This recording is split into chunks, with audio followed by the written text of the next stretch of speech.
ओम मंगलम भगवान विष्णु मंगलम गरुड़ध्वज मंगलम पुंडरीकाक्ष मंगलाय तनो हरि कृष्णाय वासुदेवाय हरे परमात्मने प्रणताक्लेशनाशाय गोविंदाय नमो नमः। नमस्कार, स्वागत है आपका आचार्य वाणी में। मैं आचार्य डॉक्टर विक्रमादित्य आपके साथ हूँ। आज का विषय है धनु राशि। धनु राशि वालों के लिए सितंबर के मध्यकाल में ग्रहों का योगायोग क्या रहेगा। देखिए, सितंबर के अंदर मध्यकाल विशेष तौर पर धनु राशि वालों के लिए एक महत्वपूर्ण परिवर्तन की सूचना लेकर आ रहा है। उसका कारण यह है, 9 ग्रह होते हैं और 9 ग्रहों में से 6 ग्रहों में परिवर्तन की स्थिति बन रही है। और ऐसी परिवर्तन की स्थिति बन रही है कि जैसे धूप छांव, दिन रात, इस प्रकार का परिवर्तन का योग बन रहा है। सूर्य, चंद्र, बुध, शुक्र, मंगल, शनि, इन सबके ग्रहों के योगायोग में एक महत्वपूर्ण परिवर्तन आने का योग बन रहा है। कोई अपना घर छोड़ रहा है, कोई दूसरे के घर जा रहा है, कोई अपने घर पहुंच रहा है। और इन सबके स्थितियों के कारण से शुभ अशुभ योग, परिवर्तन का महायोग आपकी राशि में भी बन सकता है। तो धनु राशि वालों, आपकी राशि के मुख्य भाव देखें, जहाँ जहाँ परिवर्तन की स्थिति बन रही है। दशम भाव में महत्वपूर्ण परिवर्तन, भाग्य स्थान में महत्वपूर्ण परिवर्तन, यानी जब भाग्य में उठापटक के योग बनते दिखाई दे रहे हैं। और ये भाग्य आपको चमकाने की स्थिति में ला सकता है। इस समय में 2 ग्रहण का बीच का मध्यकाल इस वक्त चल रहा है। चंद्र ग्रहण पड़ चुका संसार में भी, और इस बीच में मध्य में, और अब सूर्य ग्रहण पड़ने के कगार पे है। तो ऐसे में बीच में कुछ प्रलंकारी जो घटनाएं भी घट सकती हैं। चाहे वर्षा ऋतु आप इस प्रकार देखें, जगह जगह जो स्थिति बन रही है वो ग्रहों के परिवर्तन के अनुसार से जो स्थिति बनती दिखाई दे रही है, वो आप सबको समझकर कार्य अनुसार करने का प्रयास करना चाहिए।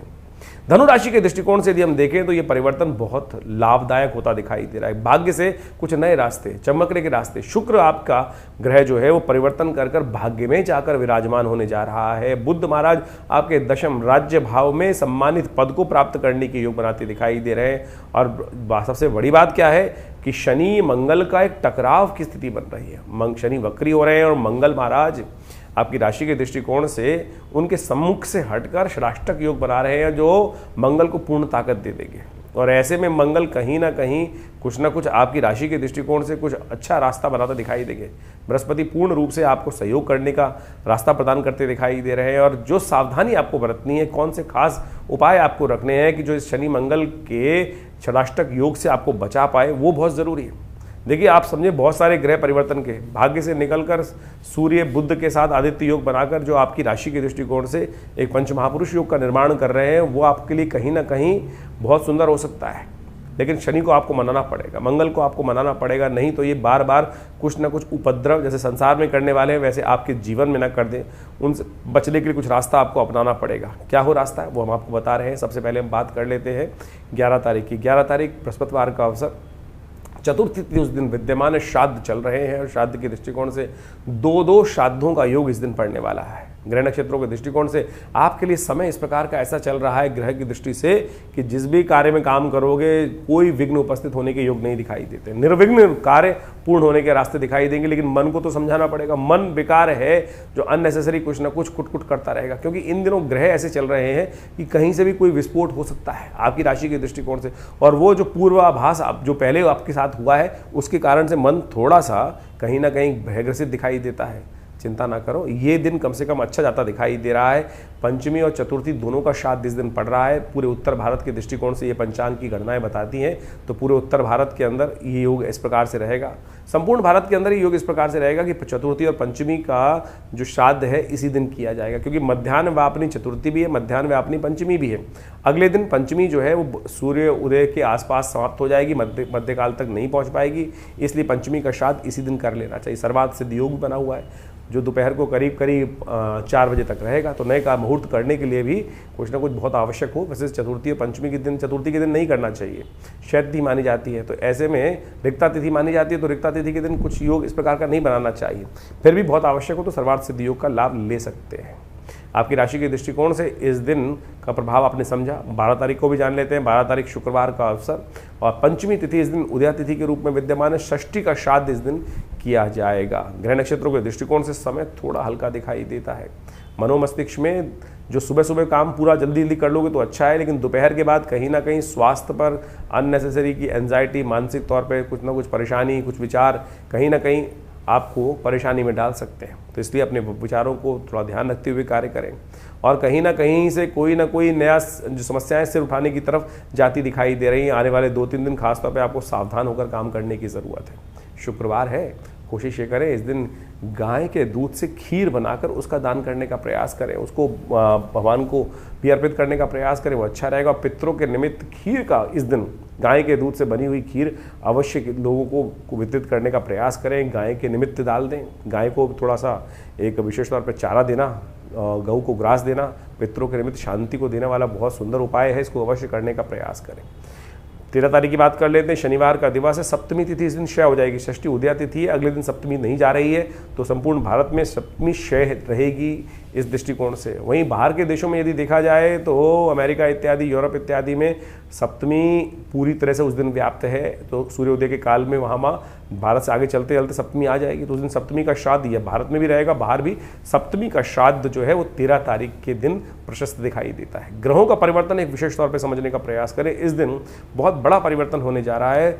शनि के बिल्कुल सम्मुख चलते हुए मंगल बदलकर आपके 11वें भाव में जाते दिखाई दे रहे हैं और वहाँ वो कहीं ना कहीं मंगल करने का योग बना सकते हैं, कुछ ना कुछ रास्ता दे सकते हैं, लाभ की तरफ आपकी प्रवृत्ति बढ़ा सकते हैं और वो आपके लिए बहुत अच्छा योग बनता दिखाई दे रहा है। तो इसका लाभ आपको लेने का प्रयास करें। लेकिन शनि मंगल का जो षडाष्टक योग है वो मंगल तो उग्र हो रहे हैं, लेकिन शनि महाराज वो कहीं ना कहीं थोड़ी समस्या दे सकते हैं। चलते फिरते थोड़ा ध्यान रखना पड़ेगा आपको, क्योंकि ये कहीं ना कहीं इस वक्त रोग, कमर दर्द, पेट खराब, हड्डी संबंधित समस्याएं उत्पन्न करने के योग बना सकते हैं। तो अच्छा रहेगा कि शनि के निमित्त कुछ उपाय करते रहें। सबसे श्रेष्ठ है काली उड़द का, सतनाजे का दान या अन्न का दान, साबुत काली उड़द का दान अपनी श्रद्धा के अनुसार, सामर्थ्य के अनुसार से करने का प्रयास कीजिए। शनि रुष्ट जो है वो ठीक होंगे, कष्ट निवारण के योग बनेंगे। 14 तारीख रविवार का अवसर।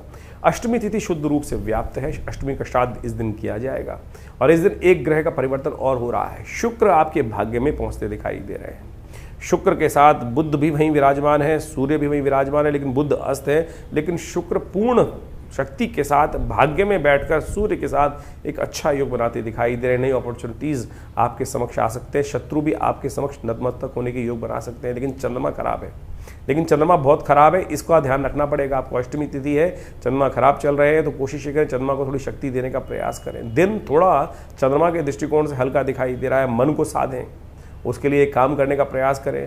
आपके लिए अच्छा रहेगा कि आप विशेष तौर पर आप उस दिन गायत्री का जप करने का प्रयास करें। गायत्री का जप, यज्ञ इत्यादि करेंगे, क्योंकि पितृ संवत चल रहा है। पितरों के निमित्त कुछ ना कुछ करने से आपके अंदर तेज का वृद्धि होगी, आपके कष्टों का निवारण करने का योग बनेगा। हमने विवेकानंद योगाश्रम में इस दिन पितृ की शांति के निमित्त गायत्री यज्ञ रखा है सुबह वाले यज्ञ में, और ये गायत्री का सुंदर यज्ञ रहेगा। आप सब लोग इसमें सम्मिलित हो सकते हैं, अपने नाम से यज्ञ करा सकते हैं और इससे भगवती कृपा से आपके बहुत सारे अनिष्ट दूर होने के योग बन जाएंगे। 15 तारीख सोमवार का अवसर, परिवर्तन का समय बहुत बढ़िया से आया है और आज का आपके लिए चंद्रमा बृहस्पति की युति होकर गजकेसरी योग का निर्माण आपके लिए बहुत बढ़िया बनता दिखाई दे रहा है। ये आपके ग्रहों की शक्ति दे रहा है और साथ साथ इस दिन बड़ा परिवर्तन एक और हो रहा है कि आपके जो विशेष तौर पर समझें, जहाँ चंद्रमा गए हैं उसी राशि के स्वामी जो हैं वो बुध महाराज भी अपने घर में पदार्पण करते दिखाई दे। थोड़े हल्के ज़रूर हैं, थोड़े अस्त है, लेकिन इस समय पदार्पण करके केंद्र भाव में पदार्पण करते दिखाई दे रहे हैं। ये आपके लिए बहुत अच्छा है। थोड़ा बुद्ध को जितनी शक्ति दोगे ना, गाय को पालक डाल दो, भगवान शंकर को बिल्वपत्र चढ़ा दो, बुद्ध के मंत्र का जप कर लो, क्योंकि बुद्ध अस्त है। बुद्ध को जितनी शक्ति दोगे उतना बढ़िया चीज़ों को आपके लिए ऑर्गेनाइज करने में दिक्कत होगी, चाहे घर में हो, चाहे बाहर हो, चाहे स्त्री हो, चाहे पुरुष हो, चाहे बच्चे हो। चीज़ों को मैनेज करना अच्छे से आना चाहिए। जब ग्रह हल्के होते हैं तो चीज़ों को मैनेज नहीं कर सकते, और आपके अंदर आज विजन वो है। ग्रह दिखा रहे हैं कि आपके अंदर वो फ्यूचरिस्टिक विजन जिसको बोला जाता है ना, भविष्य को समझने का विजन, चीज़ों को समझने का विजन आपके अंदर, और मैनेज करने में बुद्ध भी आपका परिवर्तन करने की तरफ जा रहा है। बस एक बात ध्यान रखिएगा, बहुत ज़्यादा नरम, बहुत ज़्यादा गर्म मत होइएगा। बैलेंस होकर काम करने की ज़रूरत है, अपने इमोशंस को कंट्रोल करते हुए कार्य करने की ज़रूरत है। यदि ये कर लिया तो बहुत बढ़िया आपके लिए रास्ता बनता दिखाई देगा। इस दिन विशेष तौर पर नवमी का श्राद्ध रहेगा। नवमी के श्राद्ध के दिन सौभाग्यवती स्त्रियां जिनका शरीर पूरा हुआ, जो हमारे पूर्वज थे और वो किसी भी रूप में गए, सौभाग्य स्थिति में गए, तो उनके निमित्त श्राद्ध करना शास्त्र में सबसे श्रेष्ठ कहा जाता है इस दिन। तो आप उनसे करने का प्रयास करें। एक और समस्या इस समय में आती है कि सौभाग्यवती स्त्रियों के बारे में जब भी श्राद्ध करने को कहते हैं तो लोग सोचते हैं ब्राह्मणी को भोजन कराया जाए। ब्राह्मण ब्राह्मणी में कोई भेद नहीं है, इस बात को ध्यान करो। हमारे यहाँ शुद्ध जो संध्या वंदन करने वाले, शुद्ध ब्राह्मण, त्रिकाल संध्या वाले जो ब्राह्मण होते हैं, गायत्री जप नित्यपति करते हैं, पूर्ण संयम से रहते हैं, उनको ही भोजन कराने का नियम शास्त्र के दृष्टिकोण से कहा गया है। उसमें स्त्री पुरुष का कोई भेद नहीं है। तो जो इस बात का ध्यान रखते हुए कार्य करें, गऊ को ग्रास निकाल दें, ब्राह्मण नहीं मिल रहे हैं तो गऊ के निमित्त भोजन करा दें, और साथ साथ श्वान, काक, चींटी, भिक्षुक, इन सब के निमित्त भी जो श्रद्धा से कार्य हो सकता है वो भी समर्पण करने का प्रयास करेंगे तो वो बहुत अच्छा रहेगा। आपकी राशि के दृष्टिकोण से इस बात को हमको समझ लेना चाहिए। 15 तारीख को सौभाग्यवती स्त्रियों के निमित्त श्राद्ध, नौमी का श्राद्ध जो होता है सौभाग्यवती स्त्रियों का के लिए श्राद्ध किया जाता है। बड़ी शास्त्र में अद्भुत कथा है, इस बात को हमें समझ लेना चाहिए। शास्त्रों के दृष्टिकोण से किसी भी व्यक्ति के श्राद्धों के निमित्त भोजन कराने के लिए हमारे यहाँ कहा गया है कि या तो ब्राह्मण को भोजन कराएं, गऊ के निमित्त भोजन ग्रास निकाल दें, साथ साथ कौवे के निमित्त भोजन निकालें, और साथ साथ कहा जाता है कि चींटियों के निमित्त, काक के निमित्त, कौवे के निमित्त, श्वान के निमित्त ये सब भोजन निकालने की व्यवस्थाएँ हैं, ये अवश्य डालने चाहिए। और कहा जाता है कि बड़ी श्रद्धा के साथ भोजन को बनाएं, और उसके बाद भोजन को बनाने के बाद भिक्षुकों को भी साथ में व्यवस्था करनी चाहिए खाने की। जो गरीब लोग हैं, ज़रूरतमंद लोग हैं, उनके भी भोजन निकालने की व्यवस्था करनी चाहिए। शास्त्र में बड़ी अद्भुत कथा आती है कि महाराष्ट्र के एक सिद्ध संत हुए, वो भोजन कराने की सुंदर व्यवस्था कर रहे थे। अपने घर में श्राद्ध था और खूब अच्छे अच्छे पकवान बन रहे थे, श्राद्ध का समय चल रहा था, उनकी व्यवस्था थी, उनके पूर्वज का श्राद्ध था, बड़ी श्रद्धा से उन्होंने श्राद्ध का भोजन तैयार करवा रहे थे। अपने आंगन में बैठे हुए साधना कर रहे थे, मंत्र जप कर रहे थे, गायत्री का जप चल रहा था, लेकिन बाहर से कुछ छोटे गरीब बच्चे बाहर से जा रहे थे। उनके कान में उन बच्चों का वार्तालाप का शब्द पड़ा और उन्होंने उस बात को कहा, देखा कि बच्चे कहते हुए जा रहे हैं तो आज तो खाना बड़ा सुंदर सुंदर खुशबू आ रही है, यहाँ बहुत अच्छे अच्छे पकवान बने हुए हैं। तो छोटे बच्चे थे, जाते जाते निकल गए। जहाँ संत के कानों में जब वो शब्द पड़ा तो तुरंत उठे, मंत्र जब बीच में छोड़ा और बाहर निकल के आए और रोका उनको, अरे रुको। और सारा भोजन जो बना रखा था वो उन गरीब बच्चों को उन्होंने करा दिया। और उसके बाद दोबारा चौकी की व्यवस्था की गई, पुनः स्वच्छता की गई और पुनः अपने पूर्वजों के निमित्त ब्राह्मण भोजन कराने के लिए सब व्यवस्था की गई। शास्त्र में कथा आती है इस प्रकार से, बहुत सारी जनमानस में कथा है। जब उन्होंने वो कथा कराई, जब उन्होंने भोजन करा दिया, दोबारा भोजन कराया गया, लेकिन वो बात क्षेत्र के प्रबुद्ध जनों में पहुंच गई कि हमारे भोजन करने से पहले अब ये संत जी ने वो भोजन गरीबों को करा दिया और उन्होंने संपूर्ण रूप से तिरस्कार कर दिया कि अब हम आपके यहाँ भोजन नहीं करेंगे, आपको इसका पश्चाताप करना पड़ेगा। संत ने कहा पश्चाताप बिल्कुल कर लेते हैं, आप जैसे कह रहे हैं वैसे कर लेंगे। तो कहा जाता है कि उन्होंने पश्चाताप करने के लिए जल में खड़े होकर उनको कहा गया कि इस समय तक जल में खड़े होकर पश्चाताप आपको करना है।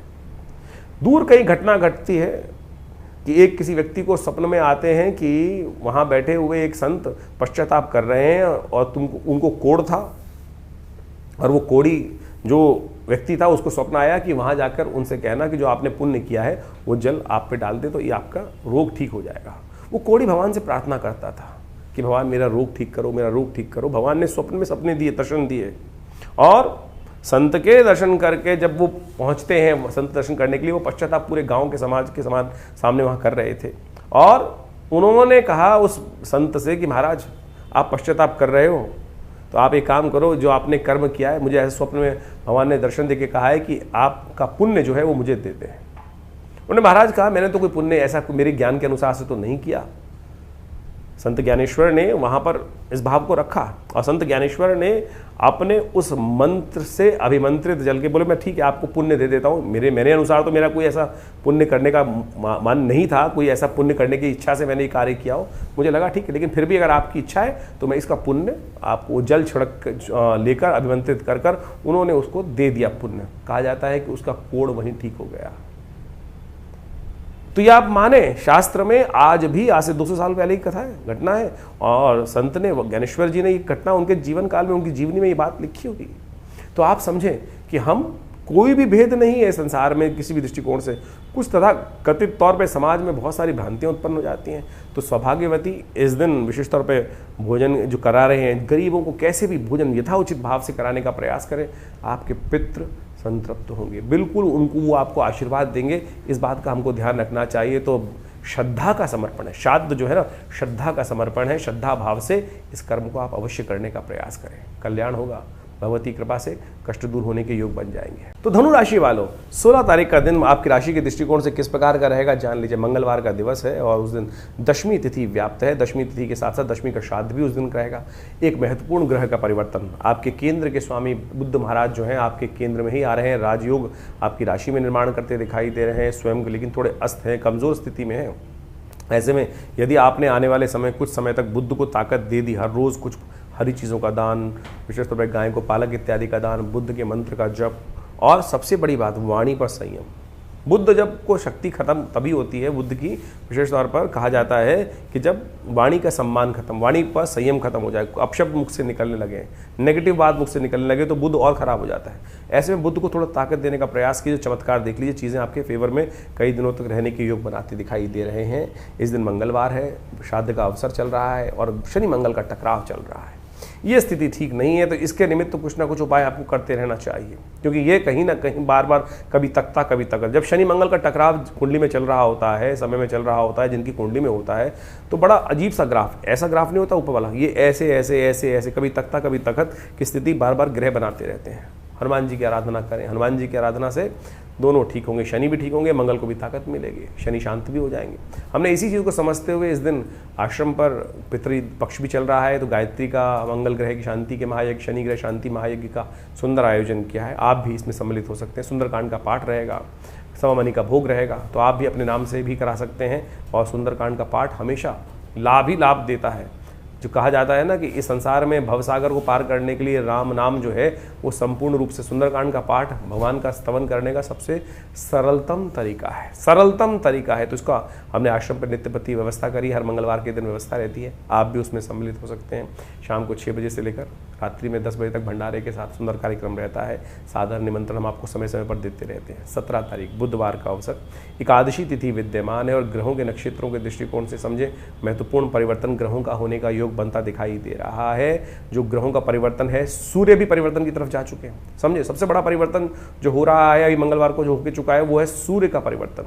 और सूर्य आपकी राशि के दृष्टिकोण से भाग्य से निकलकर अब ऐसी जगह चले गए हैं जो आपके लिए कहीं ना कहीं यश को बढ़ाने वाले रहेंगे। बुद्ध को उन्होंने थोड़ा अस्त तो कर दिया है, लेकिन बहुत बढ़िया तरीके से चीज़ों को परिवर्तन करने का योग आपकी राशि के दृष्टिकोण से बनाते दिखाई दे रहे हैं। और ये सूर्य का परिवर्तन बहुत महत्वपूर्ण आपकी राशि के दृष्टिकोण से दिखाई देता है। सूर्य आपकी राशि के दृष्टिकोण से भाग्य के स्वामी है और नवम दशम का संबंध जिस प्रकार से बनता दिखाई दे रहा है, ये एक और राजयोग का निर्माण आपकी राशि के दृष्टिकोण से हो रहा है। वही, लेकिन उपाय करना पड़ेगा, बुद्ध को ताकत देनी पड़ेगी। सूर्य तो अपनी ताकत है ही में है, बुद्ध को थोड़ी ताकत देने का प्रयास कीजिए, बहुत सुंदर रहेगा।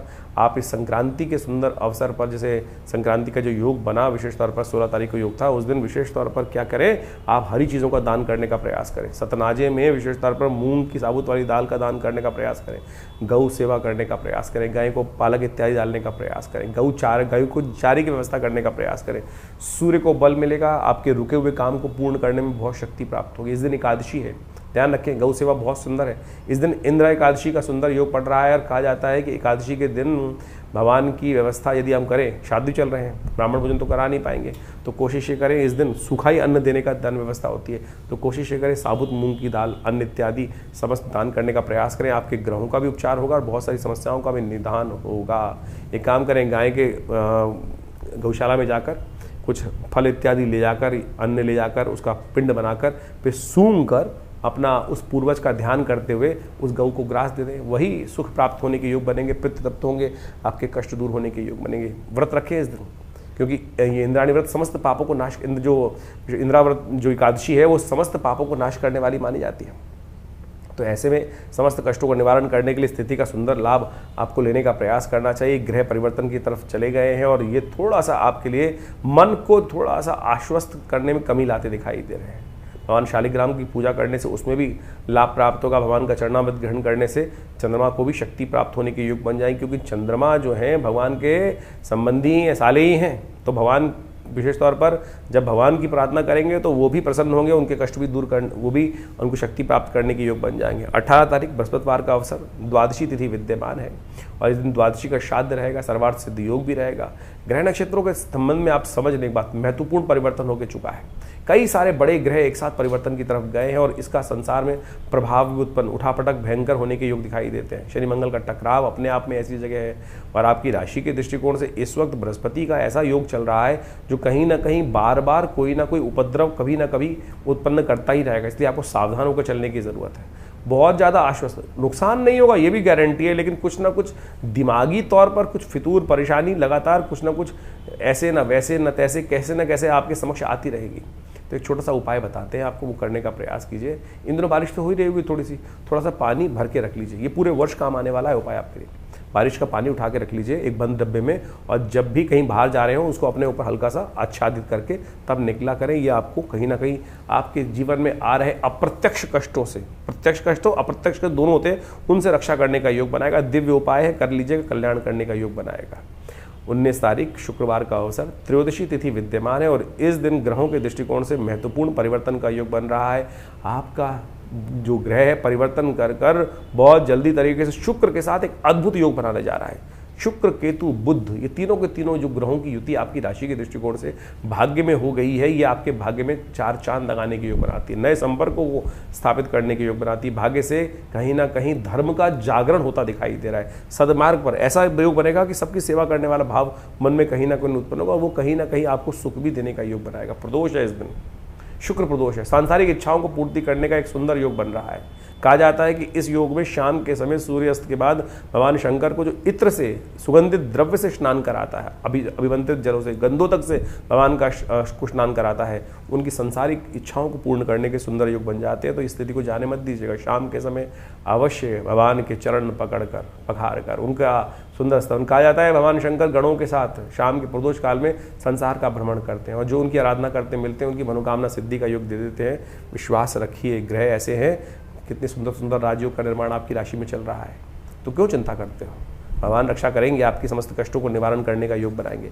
20 तारीख शनिवार का अवसर, चतुर्दशी तिथि विद्यमान है और ग्रह ओवरऑल दृष्टिकोण से देखा जाए तो मंगल शनि को छोड़कर बाकी सारे ग्रह कहीं ना कहीं आपके फेवर में होते दिखाई दे रहे हैं। तो शनिवार का दिन है, शनि स्तोत्र का पाठ कर लीजिए, शनि भी अनुकूल होने के योग बना देंगे। मंगल तो मंगल कर ही देंगे, मंगल अमंगल नहीं कर रहे हैं, लेकिन शनि की जो योग है दृष्टि के कारण के जो है जो षडाष्टक योग है उसके कारण से मंगल का अमंगल हो रहा है। शनि का उपाय करना, शनि स्तोत्र का पाठ करना आपके लिए अच्छा रहेगा। शनि स्तोत्र हमारे इस चैनल पर आपको मिल जाएगा, मंत्र सेक्शन में जाकर आप शनि स्तोत्र का ऑडियो सुन सकते हैं। कम से कम एक बार स्वयं पाठ भी कर लें या ऑडियो सुन लें, उसके साथ साथ पाठ कर लेंगे तो ये कष्टों से रक्षा करने का सुंदर उपाय आपको देगा। श्राद्ध का समय चल रहा है और अभी आपने अपने भविष्य के संबंध में ग्रहों के परिवर्तन के अनुसार से कार्य समझें। देखिए, हमारे जीवन में कई बार ऐसे योग बन जाते हैं कि ग्रह बिल्कुल हमारे लिए बहुत अच्छे चल रहे हैं, सपोर्टिव चल रहे हैं, चाहे वो गोचर में हो, चाहे वो आपकी जन्मपत्री में दशाएं अंतर्दशाएं, लेकिन फिर भी कई बार हमारे मनोमस्तिष्क में कई ऐसे विशेष योग परेशानी के योग बन जाते हैं जिनसे हम निवारण का रास्ता ढूंढ ही नहीं पाते हैं। हो सकता है बिल्कुल कि पितृ ऋण जैसी समस्याएं जो हों वो आपके जीवन में कष्टकारी बनी हों, तो इसीलिए हमें अपने कुछ दायित्वों का निर्वाह अवश्य करना चाहिए। श्राद्ध इत्यादि कर्म उन्हीं दायित्वों का निर्वाह करने के लिए होते हैं। यदि घर में अनचाहे कोई कष्ट चल रहे हैं, सब कुछ होते हुए, समृद्धि होते हुए भी आनंद घर में नहीं है, जीवन निरस्ता की तरफ चलता चला जा रहा है और बार बार सपने इत्यादि में पितरों का आना दिखाई देता है या उनकी याद बहुत ज़्यादा बनी रहती है, या आपके घर में बहुत सारे काम रुके पड़े हैं, विवाह इत्यादि के काम रुके पड़े हैं, अनेक प्रकार की कुछ ना कुछ जीवन में समस्याएं कैसे ना कैसे रूप में आती रहती हैं, तो हो सकता है उसका कारण पितृ ऋण हो। और उस पितृ ऋण से निवृत्ति के लिए शास्त्र में अनेक उपाय वर्णित किए गए। हमने भी अपना बहुत सारा अनुभव देखा कि जिस समय में एक व्यक्ति आए, उनके सपने में उनके कुछ पूर्वज थे, माता पिता इत्यादि थे, माता जी इत्यादि, उनकी बार बार सपनों में आती थी और ऐसा लगता था कि कुछ परेशान स्थिति में है। वो हमारे आश्रम पे आए और हमने उनका जो भी शास्त्र के दृष्टिकोण से अनुष्ठान हो सकता है वो अवश्य कराने का रास्ता बनाया। गायत्री ऐसे में सबसे श्रेष्ठ कहा जाता है कि गायत्री का 1.25 लाख जो यदि यज्ञात्मक तौर पे करा दिया जाए तो पितृ निवृत्ति से, ऋण से निवृत्ति के योग बन जाते हैं। और आप सत्य माने कि वो अनुष्ठान पूर्ण आहुति कराई गई और पूर्ण आहुति कराने के कुछ दिन बाद, जैसे 21 दिन का शायद अनुष्ठान उन दिनों रहा होगा और उसका अनुष्ठान के कराने के बाद 10 दिन बाद उनका फ़ोन आया कि हमारे घर में जो शादी रुकी पड़ी थी, बिटिया की शादी नहीं हो रही थी, उसका भी योग बन गया। तो हो सकता है आपके बहुत सारे जीवन की समस्याएं इस पितृ ऋण से के कारण से ही हो रही हों। और हम समय समय पर जिस प्रकार से शास्त्र में वर्णित है कि नित्यपति, हम तो केवल बहुत सारे लोग तो श्राद्धों में भी आज अपने पितरों के निमित्त जो तर्पण इत्यादि है, ब्राह्मण भोजन इत्यादि है, गौग्रास इत्यादि नहीं निकाल पाते हैं, लेकिन शास्त्र में तो नित्यपति अपने पितरों के निमित्त उस तर्पण इत्यादि कार्य को कहा गया है। अभी हमारे इन बहुत सारे प्रश्न भी समय समय पर हमारे चैनल पर आते रहते हैं लोगों के। तो एक प्रश्न आया कुछ दिन पहले जो हमने उसका कारण भी बताया, उसका निवारण भी लिख के भेजा उनको, कि एक कहा गया कि भाई हम तो गया में जाके श्राद्ध कराए हैं, क्या अब हमको आवश्यकता नहीं है दोबारा? हम तो गया में ऐसा बताया गया कि अब वापस आके दोबारा अपने श्राद्ध कराने की ज़रूरत ही नहीं है। देखिए, श्राद्ध कराने की ज़रूरत हमेशा होती है, श्राद्ध तो नित्यपति है। गया जी का महात्म्य इस प्रकार से बताया गया कि पिंड वहाँ करने के बाद आपके पिंड से निवृत्ति होती, पिंड छुड़ाने मत जाइए। श्रद्धा के साथ यदि गया जी जा रहे हैं तो वहाँ अवश्य विष्णुपद इत्यादि में जाकर अपने पितरों के निमित्त जो श्राद्ध कर्म कर सकते हैं वो बिल्कुल अवश्य करना चाहिए। लेकिन नित्यपति का जो दायित्व है वो तो निर्वाह करेंगे। और बहुत सारे लोग बोल देते हैं कि पितरों की वो विशेष तौर पर क्या है कि उनका पुनर्जन्म हो गया होगा। शास्त्र में वर्णित है कि 3 पीढ़ी तक हर व्यक्ति को अपने पिता, मतलब ज्येष्ठ पिता और उनके परपिता, वहाँ इन सब का श्राद्ध इत्यादि, माता इत्यादि का श्राद्ध इसी प्रकार से 3 पीढ़ी तक अवश्य करना चाहिए। चाहे बड़े हैं, चाहे छोटे हैं, चाहे वो किसी भी, बहुत सारे लोग कहते हैं हमारे बड़े भाई कर लेंगे या भाई कर लेंगे, स्त्रियां नहीं करती हैं अपने माता पिता का जो जाने के बाद। अरे आपको अवश्य करना चाहिए, कोई भी कर सकता है। शास्त्र प्रमाण करते हैं इस बात को कि स्त्री भेद का कोई इसमें वो नहीं है, स्त्री पुरुष का कोई भेद नहीं है। और इस बात को हमको अच्छे से यथाउचित भाव से करने का प्रयास करना चाहिए। ब्राह्मण भोजन करा दीजिए, सबसे श्रेष्ठ शास्त्र में वर्णित है। गऊ को ग्रास निकाल दीजिए, ब्राह्मण नहीं मिल रहे हैं तो गऊ को गरीबों को भोजन करा दीजिए। चींटी इत्यादि, श्वान इत्यादि, इन सब की जो बलि व्यवस्था दी गई है वो अवश्य कराने का प्रयास। बल विश्वदेव महायज्ञ के अनुसार से शास्त्र के दृष्टिकोण से बहुत सारी चीज़ें बताई गई हैं कि हमें 5 जो है उनको, ब्राह्मण को, गऊ को, श्वान को, काक को, चींटियों को, इन सबको अवश्य यथाउचित भाव से अपने पितरों के निमित्त भोजन का अवश्य व्यवस्था करने का प्रयास करना चाहिए। और इससे आप सत्य माने कि पितरों के प्रति जो ऋण है वो निवृत्ति होती ही है और उसमें कोई बहुत ज़्यादा खर्चा करने की ज़रूरत नहीं है। अपनी श्रद्धा के अनुसार से आप जैसी सामर्थ्य। और एक बात और ध्यान रखें कि यदि आप पितृ के निमित्त श्राद्ध इत्यादि कार्य कर रहे हैं, बाई चांस किसी के पास कुछ धन अभाव है, वो बाहर से उधार पकड़कर इस प्रकार की व्यवस्था बनाने का प्रयास करता है कि भाई उधार पैसे से नहीं, उधार लिया हुए पैसे से यदि पितृ कर्म इत्यादि श्राद्ध इत्यादि कर रहे हैं तो वो पितरों को नहीं लगेगा, उससे तो और ज़्यादा उनको कष्ट होगा। तो जितनी अपनी सामर्थ्य, जितनी अपनी इच्छा है, जितनी हमारी व्यवस्थाएं हैं, उसके अनुसार से हमें ये कार्य अवश्य करने का प्रयास करना चाहिए। हमने आपको बताया कि नित्यपति कौन सी तिथि में कौन सा श्राद्ध बन रहा है, उसके निमित्त अवश्य कार्य करने का प्रयास करें। देखिएगा उससे मन में कहीं ना कहीं संतुष्टि उत्पन्न होने का योग बनेगा। मन में कहीं ना कहीं जो भार है, जो जीवन में या परिवार में किसी भी कारण से बहुत सारे कष्ट चलते रहते हैं, ग्रहों के कारण से और बहुत सारे और कारण से, उन सब से कहीं ना कहीं, और सबसे श्रेष्ठ कार्य ये कार्य अवश्य करें। यज्ञ इत्यादि करें, गायत्री का जप मानसिक तौर पर कर लें और हो सके तो गायत्री का यज्ञ भी कर लें। तर्पण नित्यपति विधि जो शास्त्र में वर्णित है उसके अनुसार से किसी योग्य ब्राह्मण के द्वारा, पंडित जी के द्वारा अवश्य कराने का प्रयास करें। उससे क्या होगा कि पितरों को शांति प्राप्त होगी। पुत्र शांत रहेंगे तो क्या होगा, उनकी प्रसन्नता रहेगी और उनका आशीर्वाद। देखिए, पितृ तो आपसे हमेशा प्रसन्न है, पितृ रुष्ट कभी नहीं होती। कहने की बात है कि पितृ रुष्ट हो गए, ये ऋण है जो वो ना चाहकर भी आप पर चढ़ जाता है। पितृ नहीं चाहते हैं। आप ये सोचें कि हमारे माता पिता तो सदा हमारा कल्याण ही सोचते हैं। वो क्या संतान होगी जो ये सोचे कि माता पिता हमारा अनिष्ट चाहते हैं। माता पिता वो तत्व है कि जो सोते जागते उठते बैठते हमेशा कहीं ना कहीं मन के, बाह्य क्रोध दिखाई दे सकता है, बहुत सारे संसार में लोग होते हैं, लेकिन अंतःकरण की जो बात है वास्तविक तौर पे वो ऐसा संबंध है कि वो सदा हमारा कल्याण ही चाहेंगे। तो इसी प्रकार से दिवंगत होने के बाद भी पितृ हमारा कल्याण ही चाहते हैं। तो हम यदि केवल इतना सा कर लें कि थोड़ा सा एक लोटा जल लेकर उसमें थोड़े से तिल डालकर इस पितृ तीर्थ से उनके निमित्त हर रोज क्या करना है, तर्पण। तस्मै स्वधा, यदि स्त्री है तो तस्मै स्वधा, पुरुष है तो तस्मै स्वधा, स्त्री है तो तस्सै स्वधा। ये स्वधा नाम की जो देवी का प्रादुर्भाव इसीलिए किया गया था कि जो हमारे पितरों तक जो हम जल इत्यादि देते हैं वो पहुंचाए। इतना सा कर्म भी करोगे ना, जैसे देवताओं को जल तो आप उंगलियों के अग्रभाग से देते हो, पितरों के निमित्त इस पितृ तीर्थ, अंगूठा और पहली उंगली के बीच में से ये जो तीर्थ है, पितृ तीर्थ के निमित्त उनको नित्य प्रति लोटा थोड़ा सा टेढ़ा करके इस प्रकार से डाल दीजिए। क्या लगता है आपका? इतना सा कर्म ही जो है वो पितृ ऋण से निवृत्ति दे सकता है आपको। और बाकी तो शास्त्र में अनेक विधान उपस्थित है, श्रीमद् भागवत का सप्ताह इत्यादि, वो सब चीज़ें जो भी आप अपनी श्रद्धा के अनुसार से करें तो वो सबका सब कहीं ना कहीं आपके लिए कल्याण का माध्यम बन सकता है। तो ये श्राद्ध के जो कर्म हैं, और आजकल हम बाह्य रूप में ज़्यादा लग गए हैं। श्राद्ध के समय में बहुत सारे लोगों ने भ्रांति बना ली कि नई गाड़ी नहीं खरीदा, नए वस्त्र नहीं पहनना, नई चीज़ें नहीं बनाने।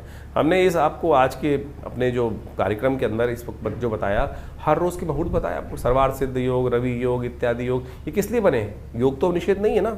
तो आपकी कोई नई चीज़ लाने से आपके पितृ कतई रुष्ट नहीं होने वाले भाई, इस बात को हम समझ लें। ये तो हमारे जीवन को वासना से विमुक्त करने के लिए, संसारिक चीज़ों से हटाने के लिए इन दिनों ये भाव रखा जाता है कि हम उन पितरों के निमित्त अपने कर्म के प्रति सुदृढ़ रहें और वो उनके निमित्त अवश्य जो कर्म कर सकते हैं वो करने का प्रयास करें। बाकी जीवन की जो दिनचर्या है वो तो जैसे चलती है वैसे ही चलती रहेगी। तो इसलिए हमने कहा कि मुहूर्त करने में कोई निषेध नहीं, आपकी नई गाड़ी लाने में, श्राद्ध इत्यादि कर्म में कोई निषेध नहीं है। ये तो कुछ लोगों ने जनमानस में अपने अपने मतानुसार, अपने अपने भावानुसार आपके समक्ष भाव उत्पन्न करने का प्रयास कर दिया। तो लेकिन आप अपने कर्म के प्रति अपने सुदृढ़ रहें, विशेष तौर पर उन सब कर्मों को करते रहें तो पितृ का आशीर्वाद भी आपके साथ रहेगा। और इन दिनों इस बात को अच्छे से समझना चाहिए। तो इससे आपके जीवन में रास्ता बहुत बढ़िया बनने वाला है। तो हमने आश्रम में व्यवस्था करी है।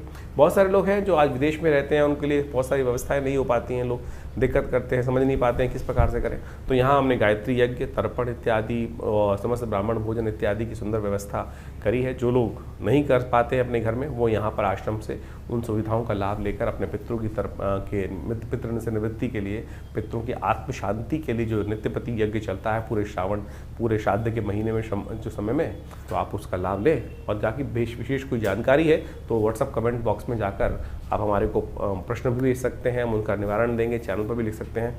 और जो आपके प्रश्न होंगे उनका प्रयास करेंगे अगले कार्यक्रम में उन सब का निदान भी देकर आप लाभ लगाएं। और लगातार आश्रम पे रविवार को जो यज्ञ रहेगा, सामूहिक गायत्री यज्ञ रहेगा पितरों के निमित्त, उसमें भी आप जुड़कर अपने प्रश्नों का हल जान सकते हैं और अपने पितरों के निमित्त इस गायत्री यज्ञ में भाग लेकर उनके लिए आत्म शांति का रास्ता ढूंढ सकते हैं।